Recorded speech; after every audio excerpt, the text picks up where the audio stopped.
ഞാൻ ഈ ക്രിയേഷൻസിലേക്ക് എല്ലാ ഫ്രണ്ട്സിനും സ്വാഗതം. അപ്പോൾ എന്നോട് കുറേ പേര് ചോദിച്ചായിരുന്നു എൻ്റെ വീട്ടിലെ വേപ്പില മരത്തിന്, അതായത് കറിവേപ്പില മരത്തിന് എന്ത് വളമാണ് ഞാൻ യൂസ് ചെയ്യുന്നതെന്ന്. അപ്പോൾ വീട്ടിൽ കിടക്കുന്നതിന് മുൻപായിട്ട് എൻ്റെ ചാനൽ ഇതുവരെ സബ്സ്ക്രൈബ് ചെയ്യാത്തവരുണ്ടെങ്കിൽ ഇപ്പോൾ തന്നെ റെഡ് നിറത്തിൽ സബ്സ്ക്രൈബ് എന്നതിലൊന്ന് ക്ലിക്ക് ചെയ്യുക. അതോടൊപ്പം തൊട്ടിപ്പുറത്തൊരു ബെല്ലൈക്കൺ ഉണ്ടാവും, അതിലൊന്ന് ക്ലിക്ക് ചെയ്യുക. എന്നാൽ മാത്രമേ എല്ലാ ദിവസവും ഇതുപോലത്തെ യൂസ്ഫുൾ ആയിട്ടുള്ള വീഡിയോസ് ഇടുമ്പോൾ നിങ്ങൾക്കത് കാണുവാൻ സാധിക്കൂ. ഓക്കെ, അപ്പോൾ നമുക്ക് വീഡിയോയിലേക്ക് കിടക്കാം.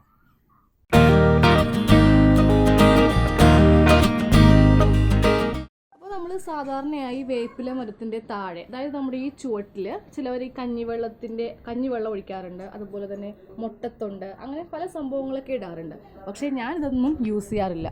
ഞാൻ എന്താണെന്നോ, ഇതിന് വളം എന്ന് പറയാനായിട്ട് ഒന്നും തന്നെ ഇല്ല. അപ്പോൾ ഞങ്ങളുടെ ഈ മുറ്റത്തിൻ്റെ താഴെ ഇത് കുറച്ച് താഴ്ന്ന സ്ഥലമായിരുന്നു. അപ്പോൾ ഇത് പൊക്കിയെടുക്കുവാൻ വേണ്ടിയിട്ട് നമ്മൾ ഈ ഗ്രാവൽ അടിക്കില്ലേ, അതായത് പൂഴി, അത് കുറച്ച് 2-3 ലോഡ് അടിച്ചായിരുന്നു. അതിനുശേഷം വേപ്പില നട്ടപ്പോഴാണ് ഇതുപോലെ നല്ല തഴച്ച് വളർന്ന് പന്തൽ പോലെ. ഇപ്പം ഞാൻ കെട്ടിവെച്ചിരിക്കുക, ഇതുപോലെ ഒരു റോപ്പ് വെച്ചിട്ട് ഇതുപോലെ കെട്ടിവെച്ചിരിക്കുക. പന്തൽ പോലെ വിടർന്ന് നിന്നിട്ട് മുറ്റത്തുള്ള സ്ഥലം കുറച്ചും കൂടെ നമുക്ക് മിസ്സാവണ പോലെ തോന്നി. അപ്പോൾ അതുകൊണ്ട് എൻ്റെ ഹസ്ബൻഡ് ഇതുപോലെ അങ്ങോട്ട് കെട്ടി വലിച്ചു മുറുകി വെച്ചിരിക്കുക. അല്ലെങ്കിൽ നിങ്ങൾക്ക് കാണാൻ പറ്റിയാലും നല്ല പന്തൽ പോലെ വിടർന്ന് നിൽക്കുന്നതായിട്ട്. അപ്പോൾ ആക്ച്വലി നമുക്കിതിൽ ഇട്ട് കൊടുക്കേണ്ട ഒരു വളം എന്ന് പറയുന്നത്, നമുക്കൊരു 10 പൈസ ചിലവില്ല. ഒന്നാമത്തെ കാര്യം, അപ്പോൾ ഇതുപോലെ നിങ്ങളുടെ മുറ്റത്തൊക്കെ ഈ ചെങ്കല്ലില്ലേ, ഇപ്പോൾ പൂഴി ഇപ്പോൾ ഇല്ലാത്തവരുണ്ടാവും, ഇപ്പോൾ വീട്ടിൽ ഇതുപോലെ പൂഴിയൊന്നും അടിച്ചിട്ടുണ്ടാവില്ല.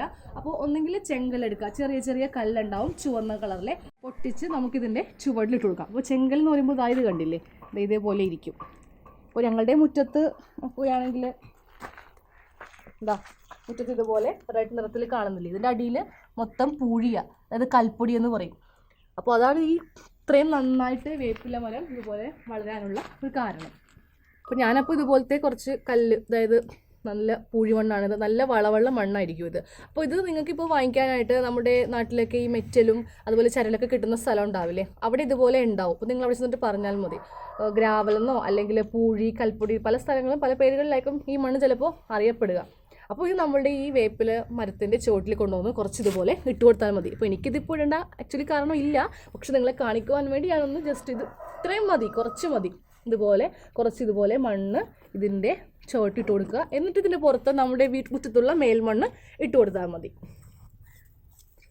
പിന്നെ കുറച്ച് വെള്ളം ഒഴിക്കുക. വെള്ളം ഒഴിക്കുമ്പോൾ നമ്മളെപ്പോഴും ശ്രദ്ധിക്കേണ്ട കാര്യം, ക്ലോറിൻ ഇല്ലാത്ത വെള്ളം വേണം ഒഴിക്കാനായിട്ട്. ഇപ്പോൾ വീട്ടുകളിൽ കിണറൊക്കെ ഉണ്ടെങ്കിൽ അതിലെ വെള്ളം ഒഴിക്കുന്നതായിരിക്കും നല്ലത്. നമ്മൾ കുടിക്കുന്ന വെള്ളമില്ലേ, ക്ലോറിനുള്ള വെള്ളം ഒരിക്കലും നമ്മൾ ഒരു ചെടിക്ക് ചുവട്ടിൽ ഒഴിക്കരുത്, ചെടി പെട്ടെന്ന് കരിഞ്ഞു പോകും. ഇപ്പോൾ ഞങ്ങൾ വീട്ടിൽ ബോർവെല്ലുണ്ട്, അപ്പോൾ അതിലെ വെള്ളമാണ് ചെടിക്കൊക്കെ നനച്ചു കൊടുക്കാറുള്ളത്. എപ്പോഴും നനക്കണ്ട, വല്ലപ്പോഴും നനച്ചാൽ മതി. പിന്നെ നമ്മൾ ഈ പൂഴി ഇട്ടു, അതിന് മീതെ നിങ്ങളുടെ വീട്ടിലെ മേൽമണ്ണ് ഇടുക, സാധാരണ മണ്ണിടുക.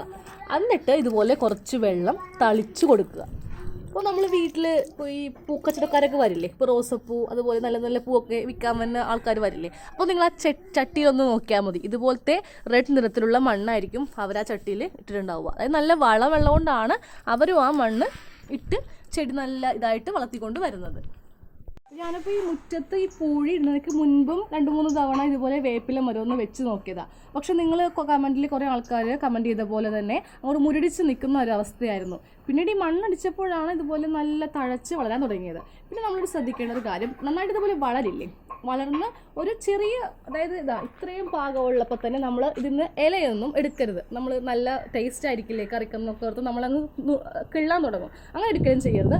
ഒരുവിധം പൊങ്ങി വന്നത് വരെ വെയിറ്റ് ചെയ്യാം. അതിനുശേഷം നമ്മളൊരിക്കലും വേപ്പിലെടുക്കുമ്പോൾ ഇതുപോലെ ഇങ്ങനെ എടുക്കരുത്, ലീഫ് മാത്രമായിട്ട് ഇങ്ങനെ എടുക്കരുത്.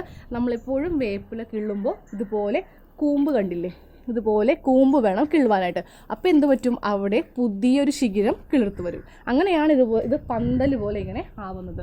ഒരിക്കലും ഇങ്ങനെ ചെയ്യരുത്. ഇങ്ങനെ ചെയ്തിട്ടുണ്ടെങ്കിൽ അതങ്ങനെ മുരടിച്ച് അങ്ങനെ നിൽക്കും. നല്ല പന്തൽ പോലെ ആവണമെങ്കിൽ നമ്മളെപ്പോഴും ഇപ്പോൾ ഞാൻ കൂമ്പിൽ നിന്ന് ഇതുപോലെ ഒടിച്ചെടുക്കുന്നത് കൊണ്ടാണ് ഇങ്ങനെ ഇരിക്കുന്നത്. ഒരിക്കലും ഞാൻ ലീഫായിട്ട് മാത്രം കിള്ളാറില്ല.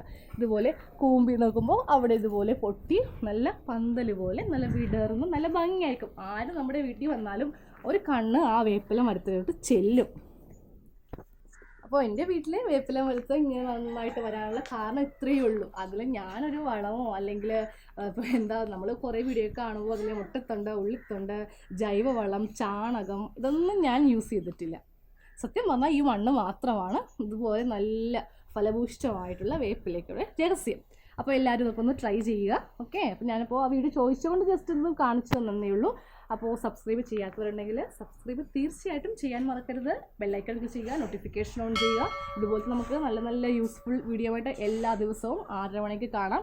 അപ്പോൾ നല്ലൊരു വീഡിയോ ആയിട്ട് നമുക്ക് അടുത്ത വീഡിയോയിൽ കാണാം. താങ്ക്